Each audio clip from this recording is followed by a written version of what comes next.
مفيش مستثمر في البورصة إلا ولازم في يوم هيسأل السؤال ده: ليه السهم بينزل بعد ما الشركة توزع الكوبون النقدي بتاعها؟ ولو أنا بفكر أشتري السهم، أشتري قبل توزيع الكوبون عشان آخد العائد، ولا استنى بعد ما سعره ينزل؟ في الفيديو ده هنعرف القصة من أولها لآخرها وبأمثلة حقيقية حصلت في السوق المصري. تابع معايا للآخر عشان تعرف أنسب توقيت للشراء.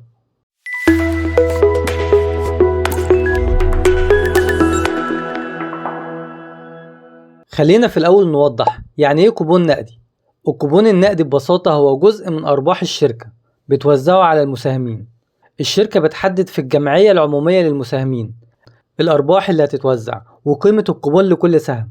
يعني لو أنت معاك سهم شركة معينة وقررت توزع 2 جنيه كوبون، يبقى أنت ليك 2 جنيه على كل سهم كان معاك يوم الاستحقاق. وهنا مهم جدا نفهم الفرق بين يومين أساسيين: يوم الاستحقاق، وده اليوم اللي لو انت معاك السهم في اخر جلسة تداول فيه هتاخد الكوبون. يعني لو انت اشتريت السهم قبل الجلسة دي او في نفس الجلسة انت ليك الكوبون او تستحق الكوبون. تاني يوم هو يوم التوزيع، وده اليوم اللي بتصرف فيه الكوبون فعليا لحسابك، سواء بتحصل عليه نقدا من الشركة او بيتضاف لحسابك في شركة الوساطة زي ما بيحصل في تطبيق ثاندر. ودي نقطة ناس كتير بتتلخبط فيها، لان المهم عشان تاخد الكوبون هو ان يكون معاك السهم لحد نهاية يوم الاستحقاق. يعني مثلا شركة النساجون الشرقيون هتوزع جنيه و60 قرش، واخر يوم للاستحقاق كان يوم 27 ابريل 2025، وده اللي هو اليوم اللي المفروض السهم يكون معاك فيه عشان تستحق توزيع الربح بتاعها.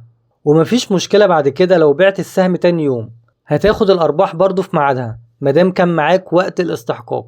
انما التوزيع الفعلي هيكون يوم 30 ابريل، وده أول قسط، وتاني قسط هيكون يوم 26 يونيو، وتالت قسط هيكون يوم 30 أكتوبر. ومش شرط السهم يكون معاك ساعتها وهتاخد أرباحك عادي. تمام. السؤال هنا: ليه السهم بينزل تاني يوم الاستحقاق؟ بص، الموضوع منطقي جدا، لأن ببساطة الشركة وهي بتوزع أرباح بتخرج جزء من السيولة بتاعتها وبتديه للمساهمين. القيمة دي بتتخصم من قيمة الشركة نفسها.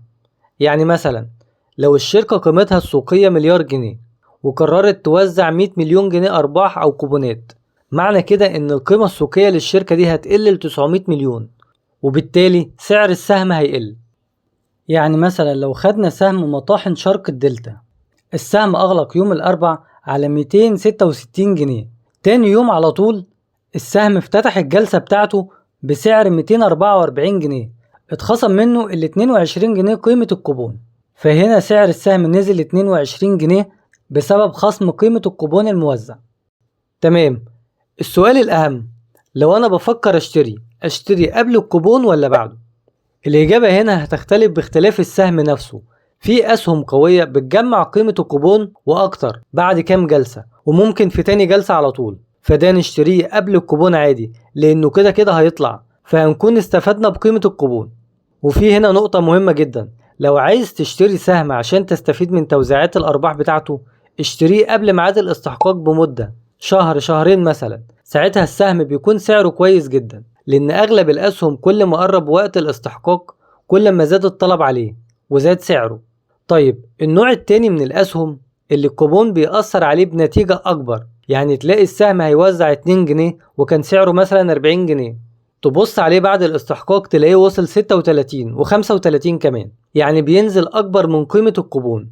وده اللي تشتريه بعد التوزيع، لأن بيكون سعره أقل وقتها، ولأنه بياخد وقت على ما يجمع تاني ويصعد تاني. طيب نعرف كده إزاي؟ هنبص على التوزيعات السابقة، شوف السهم قبل الاستحقاق بكام يوم وبعده بكام يوم، هتعرف ساعتها قيمة النزول بعد توزيع الكوبون، وهل السهم بيجمع تاني بسرعة ولا لأ.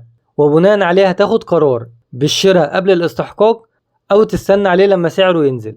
وفي شوية عوامل مهمة لازم تبص عليها، زي أداء الشركة، هل الشركة مستمرة في تحقيق الأرباح؟ يعني شركة قوية ماليا ولا لأ؟ وهل توزيعات أرباحها ثابتة ومنتظم؟ وحالة السوق بشكل عام، هل هو صاعد ولا هابط؟ يعني مش كل سهم بيوزع كوبون يبقى فرصة، ومش كل نزول بعد الكوبون معناه إنه لازم يعلى. وقبل أي خطوة دايما راجع نتائج الشركات وتحليلها المالي، واعرف تاريخها في توزيع الأرباح. أتمنى يكون الفيديو ده وضح لك فكرة الكوبونات وليه السهم بينزل بعدها، وما تنساش تعمل لايك للفيديو ده لو استفدت، ولو حابب النوع ده من المحتوى اعمل اشتراك في القناة عشان توصلك الفيديوهات الجاية.